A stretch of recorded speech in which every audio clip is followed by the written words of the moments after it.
So really what we want to talk about is about minding that gap, right? We want to be able to understand where industry is going. We don't want to be blind to that. We don't want to ignore what's happening. So we got to be mindful about what's happening in the industry. We got to make smart decisions about how we want to meet the demands of what's happening in that. But we also have to make sure the gap is not widening too much. There will always be some level of gap. We can always correct it by moving in sooner or later at time as needed. But just investing in technology to close that gap is not enough. What we really have to do is focusing on what does the end journey look like? What's that? We want to start with the end in mind, understand the complete journey, and work our way backward to build the solution. And like we said earlier too, I mean, if you're out of alignment, the gap is getting wide. It's not a matter of that we can't get back in the game. It's just, we just have to start now. We have to put the stake in the ground and say we need to do X, Y, Z, and move and do things differently. It's amazing how much ground you can cover when you have to.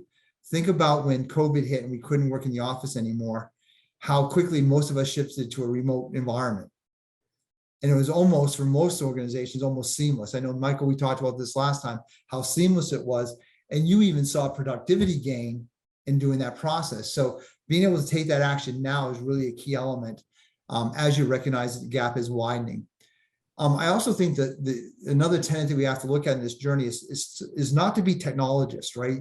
It's easy to get stuck into technology. It's easy to get excited about the efficiencies that we can gain, all those kind of elements. But what we really need to understand is if we want to be successful, we have to really start with our employees and making that technology accessible to our employees so that they could actually drive the innovation that we need, drive the transformation we want. And consequently, if they're able to do that, then they're able to lead our clients through, our patients through that change and transformation as well. And the last area that I think we want to kind of just nail down is that it's about triangulating success. And what that really means is that we're not an independent entity that's working in a silo. We got to bring all the stakeholders together, focus on the intersection where the organization, the employees, and the patients come together. Anything you guys want to add to kind of the recap? I'd like to weigh in just a little bit more on the how we triangulate success, and weighing in by use of an analogy, the analogy of a car, right? There is a reason that it's a V8, a V6, a V4, a V10, a V12.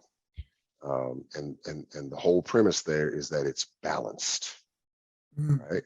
There's X number of cylinders on each side, right? Even though there was one 5-cylinder. It's like 6, right? Right. Yeah. We won't get into that one. Though. Right. Yeah. But the idea is that with that balance and that precision engineering, right?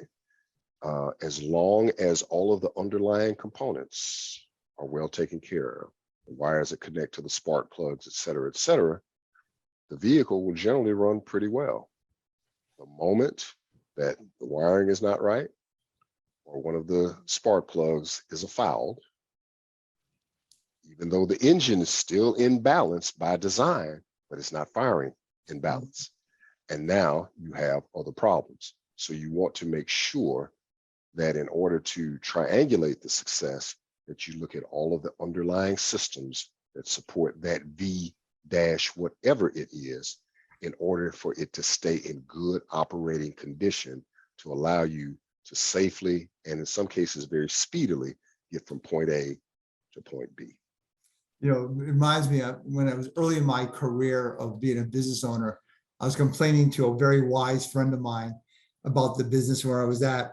And his response to me was, he goes, "Your business is working exactly the way you designed it." So it's exactly it.